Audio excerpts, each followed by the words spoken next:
In this video, we're going to have a little look at PianoForte Level 3. This follows on from the previous two videos, which highlight Level 1 and Level 2, which you can find those videos both on the YouTube channel and, of course, on the PianoForte blog on the website. So as a reminder, in Level 1, students are introduced to the solfa syllables, so do, re, mi, fa, sol, la, ti, do, and how to play those on the piano, and just general basic pianistic techniques of basic rhythm and how to function at the piano. In Level 2, they're introduced to the stave and the basics of notational reading through landmark notes. And again, they're just general skill and a little bit more music concepts are introduced. Level 3 develops all of that, and a lot happens in Level 3. The piano student learns a lot and really accomplishes a great deal in this level. So let's have a look. So it begins, as all the levels do, with this wonderful message.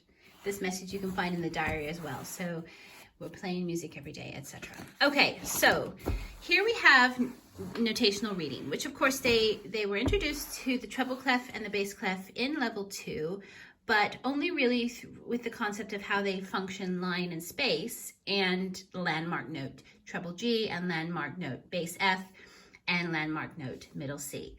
Now we're introduced to how it all fits together as one grand stave with the landmark notes A. So here we have all the A's. And this is really useful for students because they can just use the alphabet then to discover what the other notes are. So A, B, C, D, E, F, G, A, etc. So this is just a chart that they can refer to and helps understand it. You can play any types of games with these. This is a great chance to play any games with note cards where they can find the notes, match them, and play them on the piano. So a lot can be done with this page, and you can return to this page throughout the book to review and drill and help them to understand how it's all working and fitting together. Then we're still singing solfa and we're still developing our oral skills.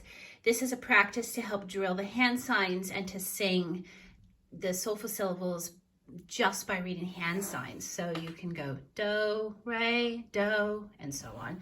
And there's examples here of the exercises in the key of C major just to help you if you want to understand that a bit easier. Okay, the first song echoes the other songs that highlight the landmark notes. So the G song, the F song, and the C song. This is the A song. So we have low A, bass A, treble A, high A, and then a fun way of doing it, hands crossing over. So one of the things that this method does across the board is really bring the student away from the concept of any finger being fixed on any type of note. So the right hand can play in the bass clef, the left hand can play in the treble clef, and we can move the hands around. This is really important for reading. And then this is the first stave theory page using the A landmark notes and helping them count up using the music alphabet. And we have this dotted and throughout the entire book. Okay, now we're developing a little bit more oral skills in terms of tuning to do. So really hearing the intervals between do's. So the idea here is that we choose, we're on a note, we're on a key, and it says to play this as an octave low on the piano, and then to sing this exercise with sort of a drone, using the concept of a drone. So we're tuning now to a drone. Okay, now we're getting into the concept of hands together, which is treated like playing in harmony and hearing in harmony. This first piece is two notes played at once.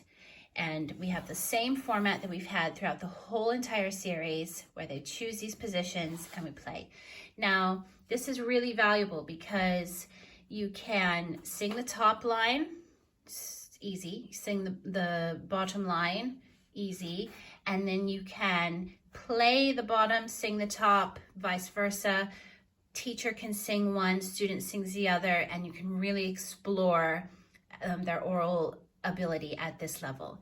And then it transfers it to the fixated position of it being on the stave. So all of this is really, they understand this because this is the way the books have been functioning to this point.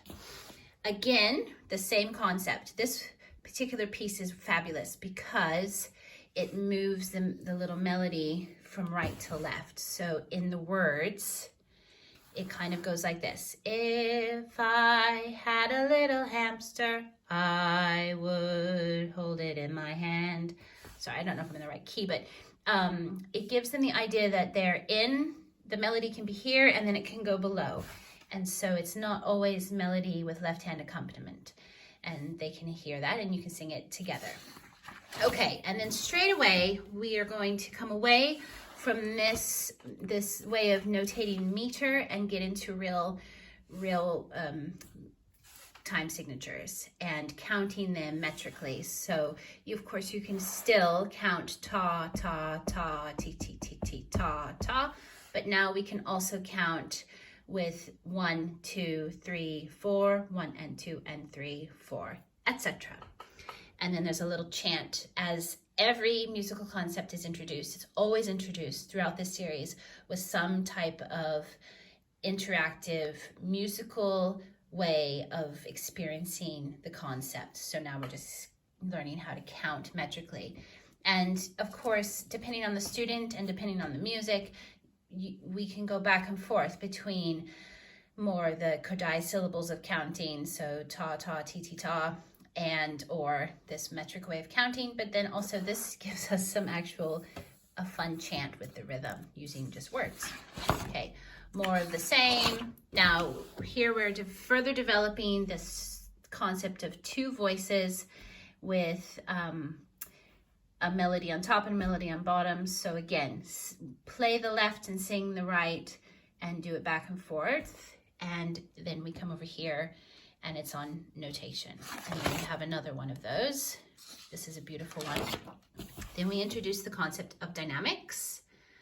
Again, they've had similar exercises for other concepts in the other two levels for this. So we're introducing the concept of dynamics. And now what we do with dynamics from this point on is we allow, this is a really fun and really wonderful duet to explore dynamics and some more stave notation. Now we have this prompt. Now from now on, remember to include dynamics, because the concept here is that we want the student to be creative and inventive and to be thinking about the music themselves and where do they want it to be forte and where do they want it to be piano, and can we have a diminuendo?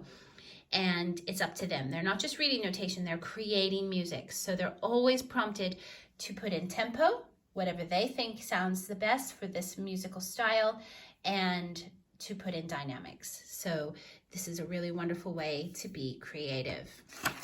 Okay, more of the same. We can see we have two voices.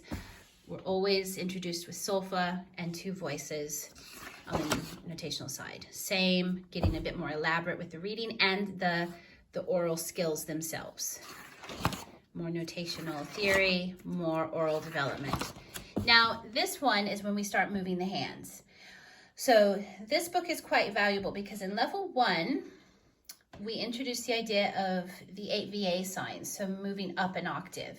This has prepared them for these pieces where the melody moves up an octave notationally.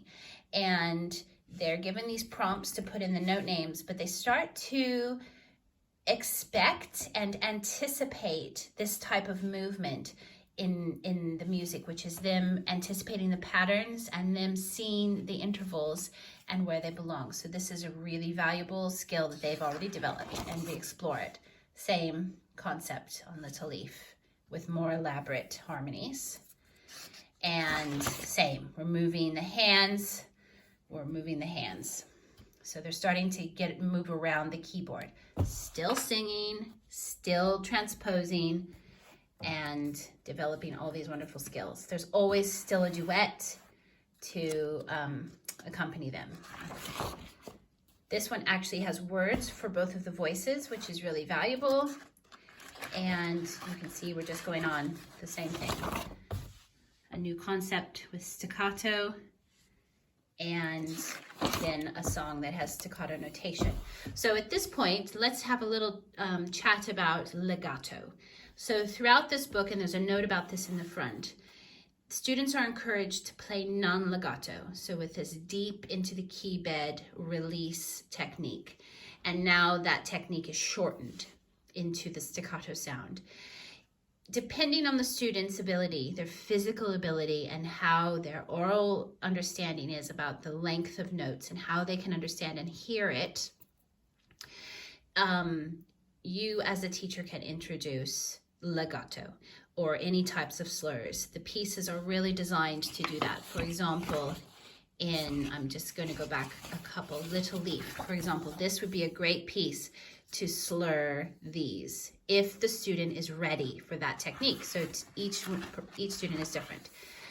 And the next thing that I'd like to point out is this: in this book, students should at some point begin their major scales. So at some point during this book, they should be given the major scales book. I always do it after they've learned Cookie Tin. I find that after Cookie Tin, or the one that follows it, which I think is Pet Rocks, Pet Rocks, I feel like their technique has developed and their oral ability has developed enough to begin learning how to play major scales. And so I give everyone a major scales book at this point. So then they will have this, their music diary, and the major scales book as their collection of music study books. Okay, so now we have a few staccato pieces, and also some more advanced technique where they're having to open the hand a bit. We're highlighting more solfege leaps and so on, and we're getting away a little bit at this point from the duets, because now they are starting to get into more solo music. Of course, I often accompany students with drums at this point, or we're always singing, and same solfa over here. Okay, we introduced the semiquaver, the 16th notes. Again, with a chant. They're used to this. Every single note value has been introduced with some type of a chant. And also some of these are folk songs now. This is a Finnish folk song. And look, they're reading. Their reading's quite elaborate. So we have this sort of elaborate melody with a more advanced two notes in the left hand, and then it goes up an octave, and they're reading that. This is not an the A sign. They're actually reading these ledger lines, and they understand it. More complexities with rhythm and technique. This is a piece I've arranged by Leopold Mozart. Again, jumping up the octave. This requires a bit of hand movement, and the note name prompts are becoming less. So even though they need to move their hand here, they need to adjust their hand position, then there's not a note name prompt. They're really beginning to be expected to be able to read. Okay, so some more of this. Now, the last two pieces in this book are really fun. They're both folk songs, English folk songs, and they're melodies that you've probably heard yourself. And when the two pieces are played together, they can be played together as a duet. They can also be sung together as a duet. So it's introduced the solfa on facing pages here. So if you're playing it in solfa, you can play it as a duet, and then it's facing pages with the notation, so they can play it as a duet with the notation. So the student should be able to play both, because they're at the level to play both, and you can swap back and forth and play it and sing it in as a duet. So that's a really, really fun way to finish level 3. And then they're ready for level 4. Level 4 is coming. Level 4 is fantastic. You're going to love it. So that's an overview of PianoForte level 3, following on from level 1, level 2. And of course, at this stage, they will get the major scale book as well.